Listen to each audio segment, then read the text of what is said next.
Hey guys, welcome back to another episode of CJ's Coins and Crafts. This installment in our US Commemorative Series is going to cover the 1935 to 1936 California Pacific International Exposition half dollar.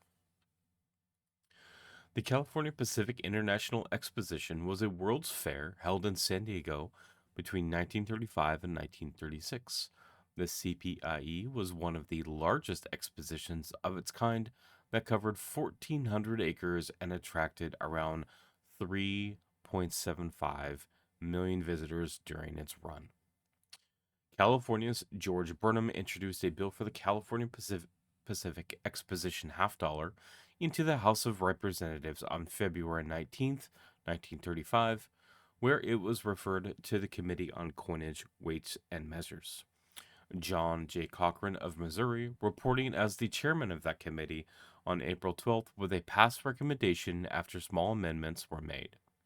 The bill called for 250 pieces to be minted, which Cochran noted that Congressman Burnham had appeared before the committee, representing that there would be no expense to the government, and also written that the expo was expected to have considerable participation, with estimates being around 7 million people in attendance.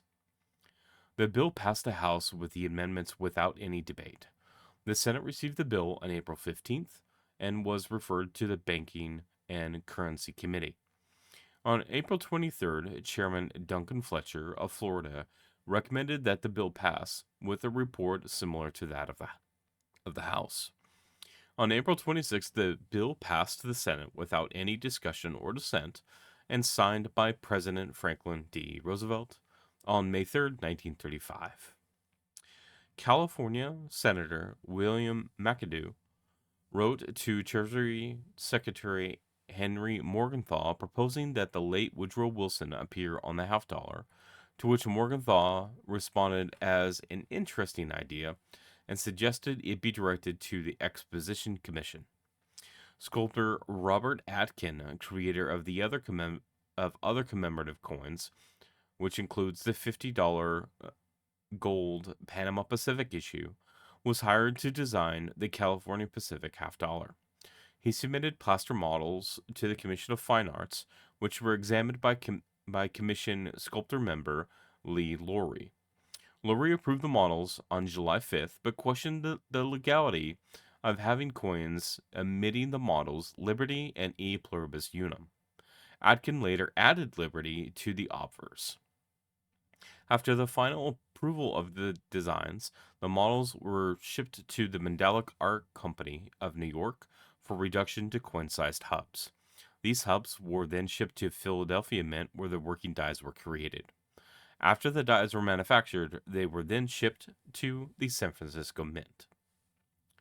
The Atkin design for the obverse shows elements of the California state seal with a seated depiction of Minerva, which Atkin has used a similar design on the Panama Pacific issue.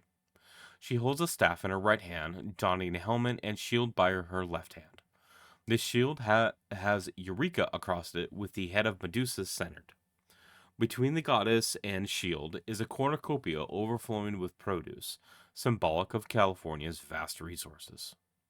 A grizzly bear is to the left of Minerva, with the hills of the Sierra Madre in the background, along with a sailing ship and a gold miner in the background. United States of America and half dollar surrounding the central design along its top and bottom, with Liberty placed under the goddess.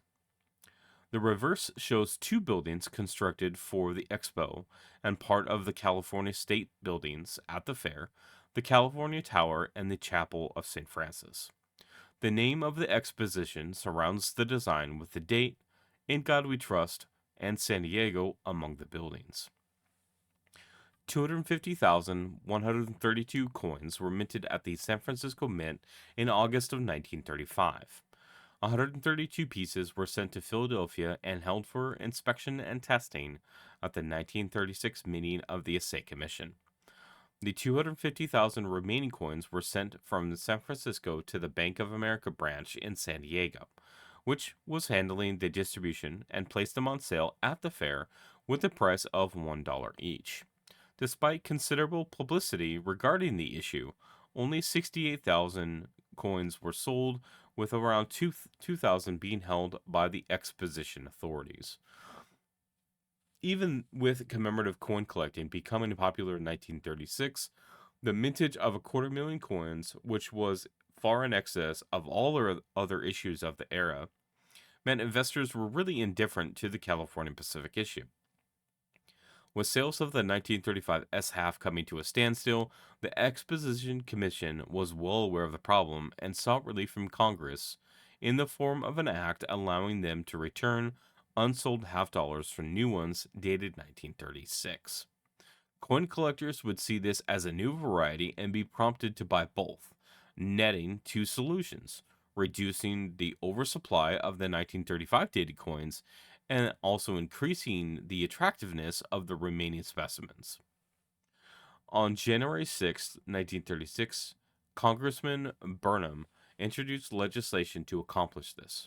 On February 17th, the committee reported back through New York's Andrew Summers, noting that the bill provided the exchange would take place without expense to the U.S. and recommending that it pass. When Burnham brought the matter to the House floor on March 16th, Michigan's Jesse Walcott asked how the exchange would be done without the expense to the government. Burnham affirmed that the Exposition Commission would meet all expenses, and he also explained that the coins had been received so late in the year there had not been enough time to sell many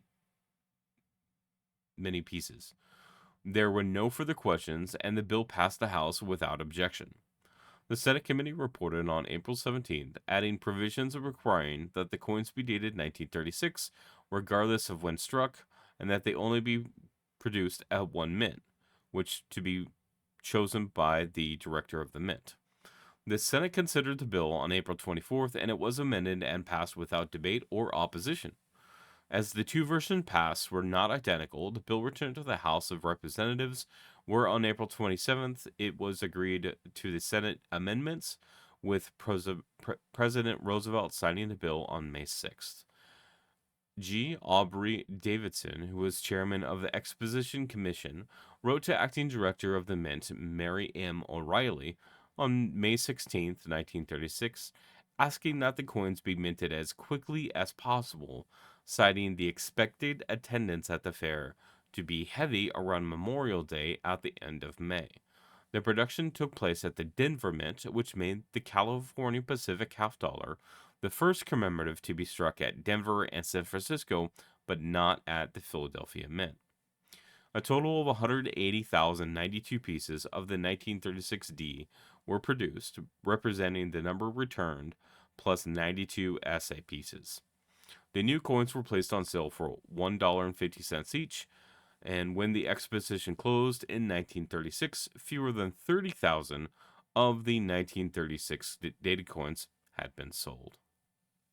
I want to thank you for taking the time to watch this video on the 1935-1936 California Pacific Exposition half dollar. If you guys enjoy this content, please hit the like button.